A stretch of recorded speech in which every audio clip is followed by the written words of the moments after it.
karapatan ng consumer na pumili kung anong klase ng sources of energy ang gusto niyo.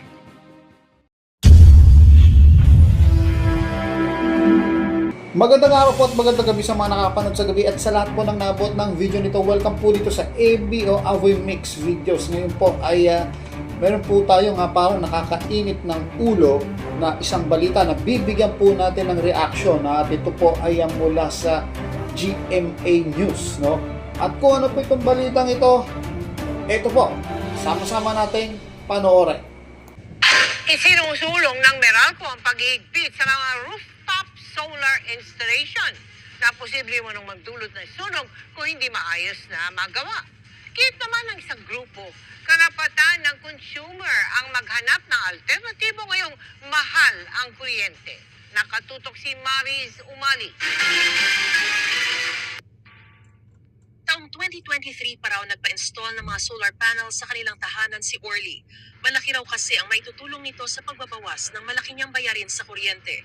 Before, ang cost ng electricity namin nasa around 15,000. Pero nung na-install namin yung solar, naglalaro na lang siya ng mga 9 to 11,000. Kaya malaki yung aming natitipid sa paggamit ng solar power. Sariling sikap lang daw ang pagpapakabit nila ng solar na noong una para raw sa pansariling konsumo lang. Pero kalaunan ay tulong na rin daw niya ito sa komunidad, gaya nitong tinayo niyang libreng charging station. May ilang bahay na rin daw sa komunidad ang nilagyan nila ng mga solar installations. Kaya hindi siya sang-ayon sa panawagan ng Meralco na magkaroon ng mas mahigpit na regulasyon at technical standards para sa mga rooftop solar installations. So ito po, no, pinakikialaman ng Meralco, no?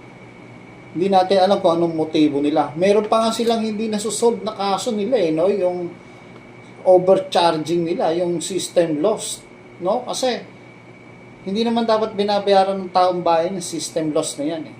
Yan yung mga problema na nawawala sa kanila na cost na hindi nila alam kung paano i-resolve ba. Kaya ginagawa, sinisingil na lang sa taong bayan. Tapos ito pakikialaman na nila. Di ba? Karapatan yan. No? Karapatan yan ng taong bayan. Kung ano ang gusto nilang piliin na source of energy. No, wala dapat pakialam ang Meralco diyan. Kung nakikialam sila, kala mo concerned sila sa bayan. Karapatan ng consumer na pumili kung anong klase ng sources of energy ang gusto niyang gawin. Ganito rin ang sentimiento ng Power for People Coalition. Walang otoridad doon ng Meralco. And the Senate and the government should not provide those powers to Meralco. Paliwanag ng Meralco, hindi nila hinihiling ito para pigilan ng mga residente na maghanap ng alternatibo at mas murang source ng kuryente. It's primarily a safety issue. Isang maling instalasyon may result to accidental fire. Jo Zalda Riaga, no? Ang masasabi ko lang sa iyo, kala mo may safety issue ka pang nalalaman, ano? Pero kung tutuusin, napakaraming sinunog ng mga kable ng kuryente ninyo. Di ba? Kayo ang may mas maraming issue pagdating dyan sa accidental fire. Hindi nyo pa nga nasusolve yan, no? Although merong mga nasusunog na dahil sa solar, so problema nung yung nagpa-install o yung nag-install. Isolated case po yon. Huwag kayong makialam doon. Pakialamanan ninyo yung problema ninyo, no? Nakakala nyo concern kayo sa bayan.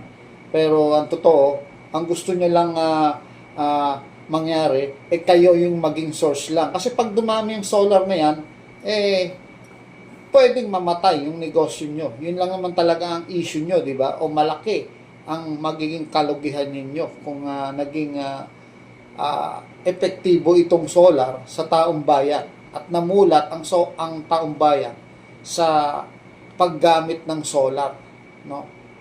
Kaya wag ka nang magmamalinis na concerned ka dito sa tungkol sa accidental fire. Pero kung tutusin yung mga kuryente nyo ng Meralco, mas marami po yung pinatay, mas marami ang sinunog kaysa dito sa nangyaring solar na ito. Ayon kay Zaldariaga, may mga naiulat ng insidente ng sunog at di ligtas na installation dahil hindi sumunod sa tamang safety standards. Dagdag pa niya, karamihan sa mga tinutukoy na guerrilla installations ay walang mga kaukulang permit at safety inspections mula sa mga lokal na pamahalaan. Nandito kami para tumulong na umusbong itong mga rooftop solar installations as long as it is done properly, safely, and in consonance with government regulation. We vehemently oppose yung ganong terminology that was used by Meralco pertaining to yung mga initiatives ng mga households para mag-reduce ng kuryente nila na term as guerrilla to fend off high prices of electricity coming from Meralco. Sa kasalukuyan ay saklaw ng lokal na pamahalaan at mga existing building at electrical codes ang usaping pangkaligtasan. Sabi, gusto niya lang daw tumulong. Kung gusto niyo tumulong, ibaba niyo, singil niyo sa kuryente. Kayo lang naman itong malakas sa napakataas maningil ng kuryente. Kumpara sa mga karatig na mga nagsusupply ng kuryente, kagaya na lang sa Batangas o sa norte, na hindi nyo sakop, bakit sila liit ng kuryente nila? Kayo, napakalaki ng kuryente sinisingil nyo. Ang daming yung charges. Di ba? At binabayaran mo, kung binabayaran nyo pa yung mga nagmandato ng batas, kaya itong mga nagmandato ng batas, na para makasingil kayo ng napakaraming sisingilin, sunod lang ng sunod sa inyo. Ngayon, umaangal kayo, sinisilip nyo na naman tong solar panel mga system na to para makatipid yung taong bayan sa kuryente. No? Mga oligarchs ang tawag po dyan. Gusto nila sila lang ang kikita. Ayaw nilang mabawasan kahit isang 5 duling yung kanilang kita. Kaya ngayon, ito, dinadaan nila sa mga ganyang bagay. Kala mo concern pero hindi pala. Bukod pa sa regular na monitoring para sa fire safety ng Bureau of Fire Protection. Kaya sabi ng Power for People Coalition, hindi na raw kailangan ng dagdag na regulasyon. Binigyan din na dapat panghihayatin ng pamahalaan ang paggamit ng solar energy sa halip na higpitan nito, lalo na sa gitna ng mataas na singil sa kuryente. Bagay na sinang-ayun na naman ng Meralco. Tama po yun.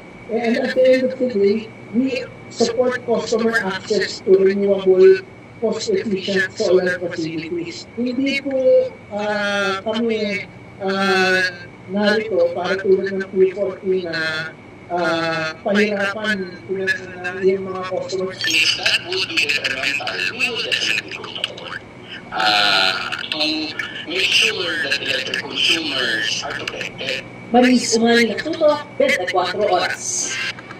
So hanggang dito na lang po, no? Pasensya na, joke, no? Spokesman ng Meralco, pero hindi kami naniniwala sa iyo, no? May iba kang motibo. So dinadahilan mo lang yan at sinisilip mo yan. Napakarami yung problema dyan. Unahin nyo muna yung problema nyo dito sa gobyerno at sa taong bayan, yung sobrang singil ninyo. So hanggang dito na lang po. Maraming salamat po.